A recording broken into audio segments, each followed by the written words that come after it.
Hello guys, ഇതാണ് എൻ്റെ അമ്മച്ചി. ഒരുപാട് നാളത്തിന് ശേഷം ഞാനും എൻ്റെ അമ്മച്ചിയും കൂടെ ദൂര സ്ഥലത്തൊരു കല്യാണത്തിന് പോകണേ.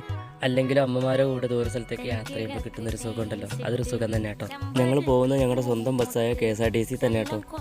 ഡ്രൈവറായിട്ട് നല്ല കിട്ടിലും പാട്ടെല്ലാം വെച്ച് വൈബായിട്ടോ വണ്ടി ഓടിക്കണേ. അമ്മ പിന്നെ ഒരു കവയത്രി ആയതുകൊണ്ട് കവിതയിലോട്ടൊരു നോട്ടം നോക്കട്ടെ പറഞ്ഞിട്ട് അങ്ങോട്ട് പോയി. അപ്പോൾ ഞാൻ പോസ്റ്റായി. അതുകൊണ്ട് ഞാൻ കുറച്ച് നേരം ബസ്സിൽ പോണ വീഡിയോ ഒക്കെ എടുത്തു. സിംഗിൾ ആയതുകൊണ്ട് നമ്മുടെ കൈ പിടിക്കാൻ ആരും ഇല്ലെന്ന് പറഞ്ഞപ്പോൾ അമ്മ പറഞ്ഞു ഞാൻ ഉണ്ടാന്ന് പറഞ്ഞിട്ട് അമ്മ എൻ്റെ കൈൻ്റെ വില കയറി കൈ പിടിച്ച്. ആ കാഴ്ചയാണ് ടേ കാണുന്നത്. പിന്നെ വായിക്കൊരു ടേസ്റ്റ് കിട്ടാൻ വേണ്ടിയിട്ട് കുറച്ച് നേരം കടലമിഠായി തിന്നു. കടലമിഠായി കഴിച്ച് കഴിഞ്ഞപ്പോഴാണ് ഭക്ഷണം കഴിക്കാനായെന്ന് പറഞ്ഞിട്ട് ആ കണ്ടക്ടർ വിളിക്കണത്. പിന്നെ ഒന്നും നോക്കിയില്ല, പോയി ഭക്ഷണം കഴിക്കാനുള്ള പരിപാടികളൊക്കെ നോക്കി. ആദ്യം അയാൾ വന്നിട്ട് പറഞ്ഞു ചപ്പാത്തിയും മീൻകറിയും തരാമെന്ന് പറഞ്ഞു. ഓക്കെ എന്ന് പറഞ്ഞത് ഓർഡർ ചെയ്തപ്പോൾ അയാൾ പിന്നെ പറഞ്ഞു ചപ്പാത്തി തീർന്നു, പൊറോട്ട ഉള്ളൂ. അത് കഴിഞ്ഞിട്ട് ഞാനും അമ്മയും കൂടെ നേരെ ബസ്സിൽ പോയിരുന്നു. ബസ്സിൽ പിന്നെ നല്ല കിടിലം പാട്ടെല്ലാം വെച്ചിട്ടുണ്ടായിരുന്നു. പിന്നെ അതും കേട്ടിട്ട് അങ്ങ് ഇരുന്നു. അങ്ങ്